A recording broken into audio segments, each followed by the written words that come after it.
So the suspense in the saga in Tamil Nadu is over, and Vijay is all set to form the next government and to take oath as the Chief Minister of Tamil Nadu. The TVK chief is now at the Lok Bhavan again, meeting with Governor R.V. Arlekar for a fourth time. In his hands are the letters of support that his party has received. And this, remember, is going to be a very interesting dynamic this time round, because R.V. Arlekar had refused Vijay 3 times, saying that unless he gets the majority of 118, he would not swear him in as the Chief Minister.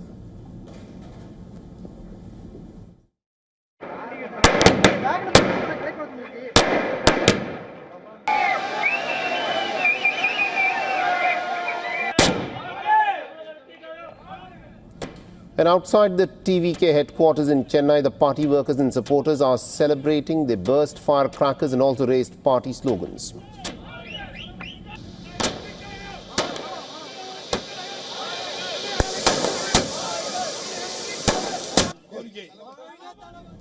Now remember, Vijay was scrambling to try and gain the support from other smaller parties despite having won 108 seats in the assembly and having emerged as the single largest party, although short of the majority mark. And earlier in the day today, the VCK's president Tol Tirumawala extended support to the TVK to form a government in the state. The IUML has also given its unconditional support to Vijay, clearing his path to become the Chief Minister of Tamil Nadu. The Congress, the CPI and the CPIM had already given their support. The outgoing Tamil Nadu Chief Minister M.K. Stalin congratulated the actor-turned-politician for this incredible feat and added that DMK will function as a constructive opposition party. Now, M.K. Stalin also took a dig at the Congress party for jumping ship and supporting the TVK without first informing the DMK, although it had been in alliance with the DMK for the last several years, while he praised other parties for sticking with the DMK on ideological grounds. And after Vijay takes oath, he'll become the first leader outside of the DMK and the AIADMK formations to head the state of Tamil Nadu for the first time since 1967. And WION's Siddharth MP is, of course, outside the VCK office in Chennai, is what we are told, and he's joining us live on this broadcast. Siddharth, tell us what the scene is like after days of trying to cobble up a coalition. It appears that Vijay has the numbers, and have we heard something official from the governor's office? So officially, we've not heard anything from the governor's office except for the photos and videos of the meeting that have been formally released. We are yet to hear from the governor's office on the status of Vijay's claim to form the government. At the same time, we are also hearing that there are preparations underway for a swearing-in ceremony, but the fact remains that preparations for the swearing-in have been on through this week, so we'll wait for the official word from the governor's office to understand exactly the date and time of the swearing-in ceremony. So the overall feel is that Vijay has the support he requires. He's got about 120 MLAs backing him, but the fact remains that most of these MLAs that are backing him are in alliance with the DMK. So they've not got out of the alliance with the DMK. In fact, Tirumawala's VCK, then thereafter the 2 left parties. So overall, 6 MLAs that are backing Vijay's PVK to form the government are doing so while continuing to be in alliance with the DMK. This, in fact, is the most interesting detail in Tamil Nadu politics. They have not quit the DMK alliance. They continue to say that they are part of the DMK alliance, and this decision is taken as an independent decision, as an individual party. And they also go on to state that they've done this because they did not want president's rule imposed upon Tamil Nadu, and they did not want BJP to gain a hold over Tamil Nadu, which they imply by saying president's rule. At the same time, they also say that they did not want to deny Vijay a chance to form the government. So it is strictly on these conditions that these parties have tied up with Vijay's TVK to stake claim to form the government. Saleh. Interesting. Now, at this point of time, Siddharth, a lot of focus is going to be on the governor, R.V. Arlekar, because he had been stating it in no uncertain terms that he will not swear in Vijay unless he gets the majority mark. Now, in the past, there is a precedent that the governor can invite the leader of the single largest party, swear him in, and then ask him to prove his majority on the floor of the House. What is the governor saying with the principle that he's following in this case? Can he now delay any further, given the fact that Vijay says that he has the numbers and we still haven't yet heard from the governor? What exactly is the principle that the governor is now working with?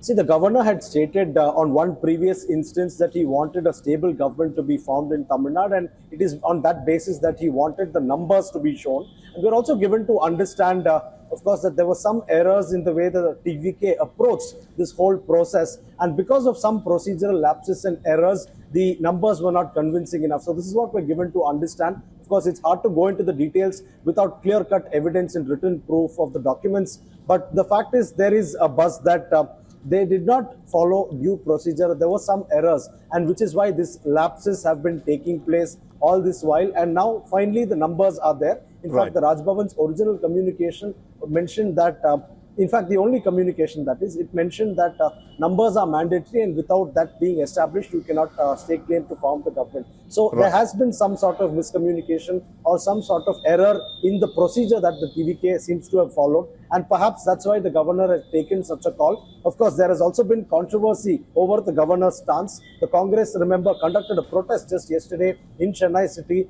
alleging that the governor is acting as an agent of the BJP and RSS. Right. The Congress, in fact, went on to say that the governor is acting in an unconstitutional fashion. So this is also without, it's not that there was no political controversy over these decisions. Even now, the parties that have allied with the TVK are stressing that the governor must act in a constitutional manner and give Vijay the chance to form the government, because that's what is the people's will. All right, interesting. Now, you, of course, have been tracking this story very closely, Siddharth. Have you been able to pick up from your sources, whether these smaller parties are lending their support to Vijay unconditionally, or is there some quid pro quo that is, of course, expected, where these parties would want to be a part of the government and would expect some cabinet seats? Any clarity on the front as to what is the basis on which these smaller parties are lending their support to Vijay? As it stands, it's only the Congress that is literally allied with Vijay's party by quitting the DMK alliance, which they were earlier part of. All the others continue to be in the DMK's alliance, which is known as the Secular Progressive Alliance, be it the VCK or be it the left parties. So it's almost one half, which is Congress party, 5 seats, and the other half is about 6 seats, which is the left and the VCK. This other half, the left and the VCK, have not quit the DMK alliance, and they've said unconditional alliance, but at the same time, they've also specified that they do not want any position, that is share in power or share in the ministerial berths. So this is what these parties have said. So it's a very interesting scenario. The fact remains that these parties, all of them, except for the Congress, continue to be DMK's allies. They continue to be in touch with the former Chief Minister M.K. Stalin. So this is the scenario that's emerging. These parties have said that they want a stable government in Tamil Nadu. They want Vijay to continue because that's the will of the people. At the same time, they also emphasize that they originally campaigned for the victory of M.K. Stalin. Right. Valavan just said that here a while ago, that he originally campaigned for the victory of M.K. Stalin, and their alliance, the Secular Progressive Alliance, managed to get over 1.5 crore votes. So he's saying that the will of the people is that Vijay should govern. So we are supporting Vijay, but that does not mean that we are breaking away from the DMK's alliance. So how this plays out, we'll have to watch as things evolve. It's going to be an interesting dynamic, given the fact that Indian politics is such a turbulent affair. We'll have to wait and watch first to listen to what the governor now has to say, because if Vijay has the numbers, then it will be pretty interesting to see as to how far this saga that has been continuing in Tamil Nadu politics will go on, and how soon will Vijay be sworn in once he's been able to present the numbers of the MLAs that is needed to form a majority. Thank you very much, Siddharth MP, for joining us and getting us those updates. We'll, of course, come back to you as this story continues to evolve in Chennai there. For all the latest news, download the WION app and subscribe to our YouTube channel.